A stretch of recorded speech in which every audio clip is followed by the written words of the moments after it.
That folder of old projects on your computer is a lie. You call it for later. You tell yourself you're saving your best ideas, but you are not. It's a shrine, a monument to a version of you who is never going to show up. A person with more time, more courage, more discipline. That person does not exist. This folder is not a library of your potential. It is a coward's sanctuary. You are preserving the perfect fantasy of what each project could be because you are terrified of the imperfect reality of what it will be if you actually finish it. Your potential is a ghost. It's time for an audit. You know the ritual. You open the folder. You scan the names. Novel draft, app concept, business plan. Each one is a silent accusation. You feel that familiar pang of guilt, a flicker of the excitement you once had. And then you tell the lie. You close the window. You tell yourself, I'm too busy right now. Or, I just need to learn one more thing first. Or the most powerful lie of all, I'll get back to it when I'm inspired. You just performed a ritual of self-deception. You visited the tomb, paid your respects to the fantasy, and walked away, letting your focus and self-trust bleed out, one drop at a time. This isn't a bad habit. It is a slow-acting poison to your ability to execute. So let's run the numbers. Not feelings, not fantasies. Cold, hard data. Open that folder, right now. Count the projects. Now, sort them by the date they were last modified. How many are older than 6 months? How many are older than 1 year? 2 years? This isn't an inventory of your potential. It is a ledger of your identity debt. Every unfinished project is a broken promise you made to a past version of yourself, the one who was excited, motivated, and believed you would follow through. The weight of these broken promises is crushing your ability to trust yourself today. Think of the moment you start a new project, that flash of excitement. Do you feel it fully? Or is there a quiet voice in the back of your head that says, are you sure? Remember the last one and the one before that? That is the sound of your debt coming due.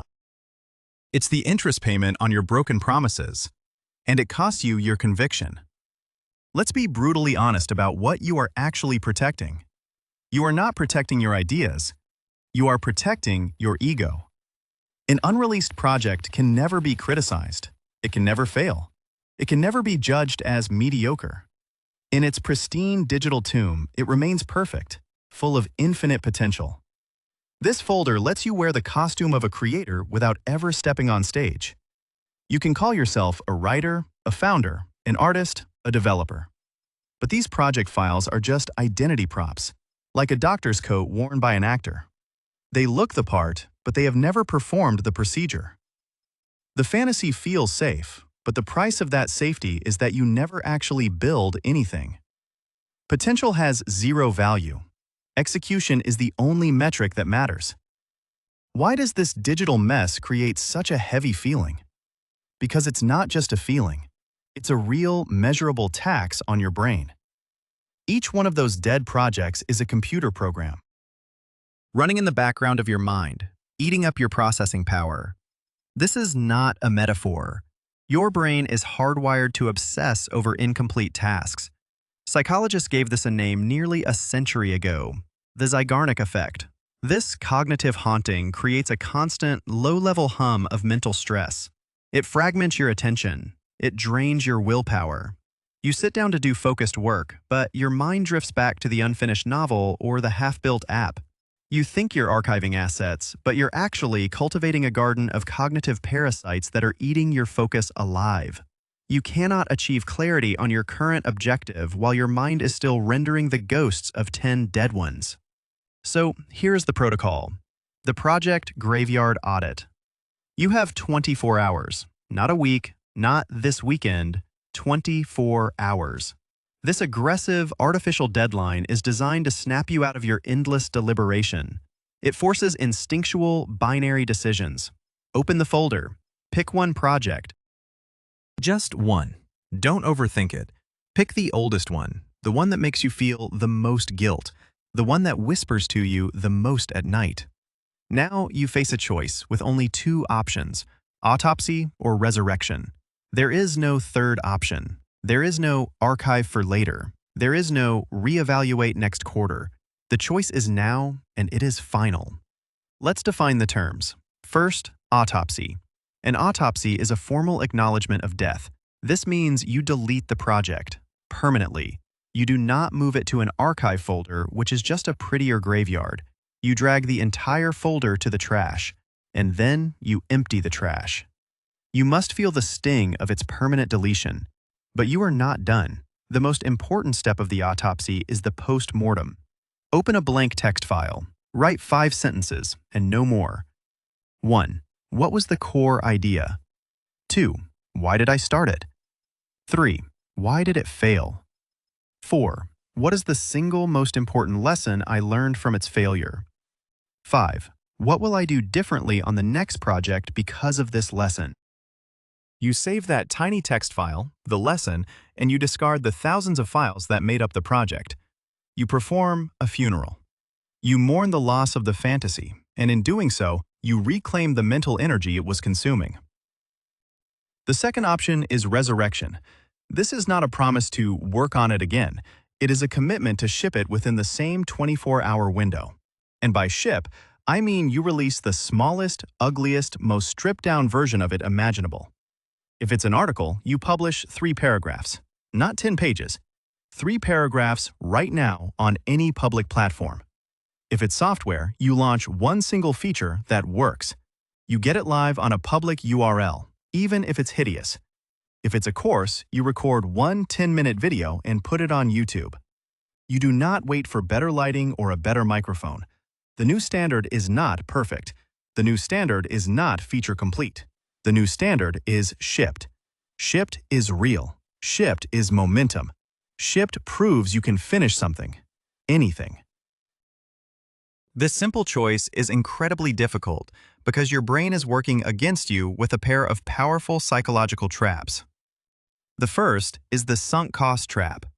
You look at a project you spent 100 hours on and think, I can't just delete it. I've already invested so much. You are not keeping it for its future value. You are keeping it because you cannot emotionally let go of the time and effort you already wasted. You are trying to justify a past decision, not make a good future one. The time is gone. It is never coming back. Clinging to the wreckage does not unsink the ship. It only guarantees you go down with it. That past effort is not an asset. It is an anchor. The second trap is the IKEA effect delusion. We irrationally overvalue things we have partially built ourselves. That clumsy bookshelf from a flat-pack box feels more valuable to you than a professionally made one, simply because you put your own effort into it. The same is true for your half-finished projects. You are blinded to their lack of actual merit, their poor planning, or their irrelevance to your current goals, simply because you invested a piece of yourself in them. The audit forces you to see them not for the effort you put in, but for the results they have produced, which, in most cases, is 0. You have to be willing to kill the project you love, but which provides no value. This obsession with sunk cost and personal effort brings us to the tyranny of perfect. There is a famous parable about a ceramics class. One half of the students were told they would be graded on the quantity of pots they produced. The more pots, the higher the grade. The other half were told they would be graded on the quality of a single, perfect pot. At the end of the term, the best quality pots all came from the quantity group. While the quality group was stuck in paralysis, theorizing about the perfect pot, the quantity group was busy making pot after pot, learning from their mistakes, iterating, and improving with every single attempt. They achieved quality through volume. Action is a better teacher than theory. Shipping is a better teacher than planning. The fear of judgment is what keeps you polishing that final 10% forever. You are afraid of what people will think. So here is a new standard from Reid Hoffman, the co-founder of LinkedIn. He famously said, if you are not embarrassed by the first version of your product, you've launched too late. Your goal is not to ship a masterpiece. Your goal is to ship, to get something out into the world, to prove that you can. Embarrassment is not a sign of failure. It is a sign that you moved fast enough to be in the arena. Ugly is a speed feature. Skipping the final cosmetic polish is a strategic choice that buys you the time and momentum necessary to actually finish and launch today. Stop worshiping perfect. Perfect is a fantasy that keeps you paralyzed in your digital graveyard. This reveals the core execution failure that traps almost everyone. Most projects are not abandoned at 10% or 50% completion. They are abandoned when they are about 90% done. This is the 90% illusion. Why? Because the final 10% is the most terrifying. It's the part where you have to connect your work to the real world. You have to hit publish. You have to ask for money. You have to show it to another human being and risk their judgment. The first 90% is safe, private, and feels productive. The final 10% is where the fantasy collides with reality. And at that point of collision, most people retreat back to the safety of the graveyard.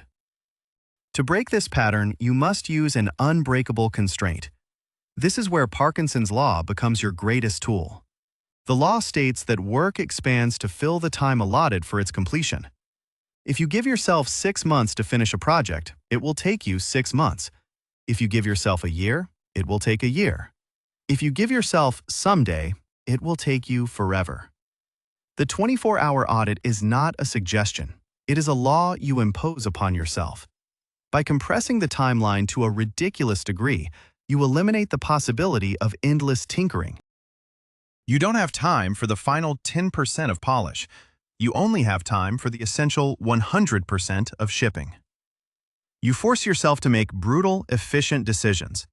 When you finally ship something, even if it's small and imperfect, you gain 2 assets that are impossible to acquire in your fantasy world: momentum and data.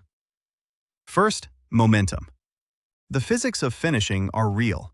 Shipping one tiny, ugly project creates more psychological momentum than planning 10 perfect imaginary ones. Your brain rewards completion with a hit of dopamine. This is the dopamine of done. It is a chemical reward that proves to your subconscious that you are a person who finishes things. This creates a positive feedback loop. Finishing becomes easier because you believe you can finish. Second, and more importantly, you get data. Your perfect plan is a fantasy built on a stack of assumptions you have never tested. The moment you launch an imperfect version, you start getting feedback. Not the imaginary feedback of your friends, but the cold, hard data of reality. Do people use it? Do they click? Do they read? Do they buy? This data is brutal, but it is also the only thing that is true. An imperfect launch provides the only map that matters for what to do next.